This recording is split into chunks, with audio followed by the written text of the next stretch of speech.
Hi, my name is Corey Wong with Secret Stash Records. I'm here at Essential Session Studios in St. Paul. We're here doing a remastering of the Grupo Oz record, Miss Thing. We just got the tape in the mail. I'm really excited to throw it on the reel and see how it sounds. There's not a whole lot of information about this record out there. There's not a whole lot of information about how it was recorded, where it was recorded, who's on the record, that sort of thing. I had a really hard time finding anything out about that.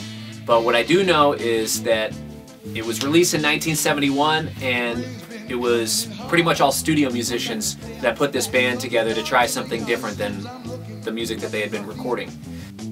One of the things I really like to do before I even start any of the mastering process is just listen through the songs and really get to know them intimately. I like to really dive deep into the songs and just learn them inside out. The first tune that we're going to look at today is the second track on the record called Sneak.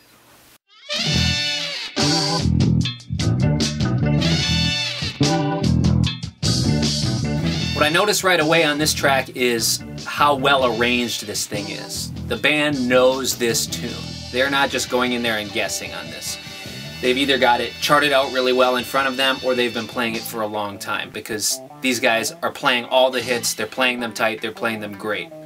The drummer is really driving this tune and keeping it right in the pocket. It feels great, it sounds great.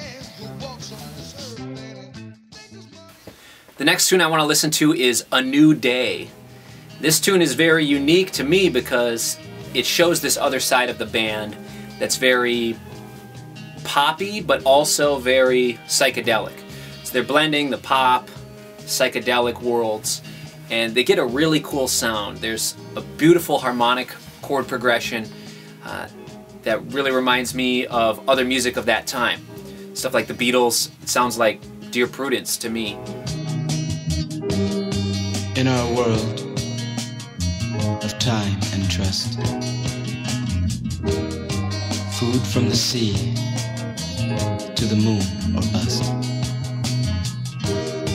heavenly scent from man-made flowers,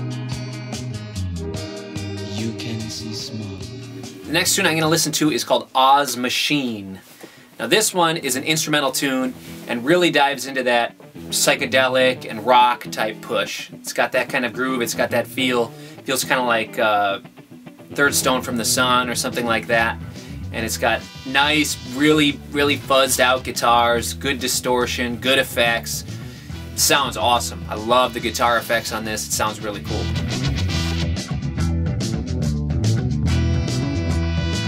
Also listening through this tune, we notice, since it's an instrumental, whoever was engineering and mixing this decided that it was a good idea to pan the horns differently.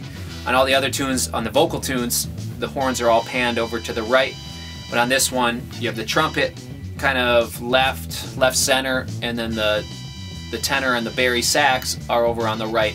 So it fills out the spectrum a little more since we don't have that center focus of the vocal. We have everything spread out a little more even now within the instruments, which I think that was very great. I think it was a purposeful thing. I think it was the right decision on this tune.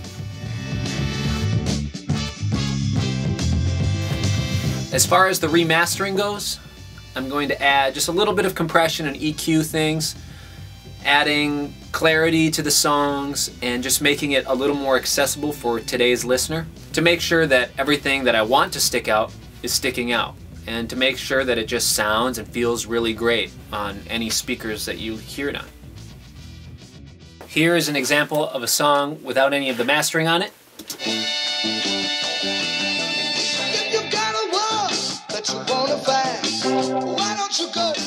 And here's an example with the mastering.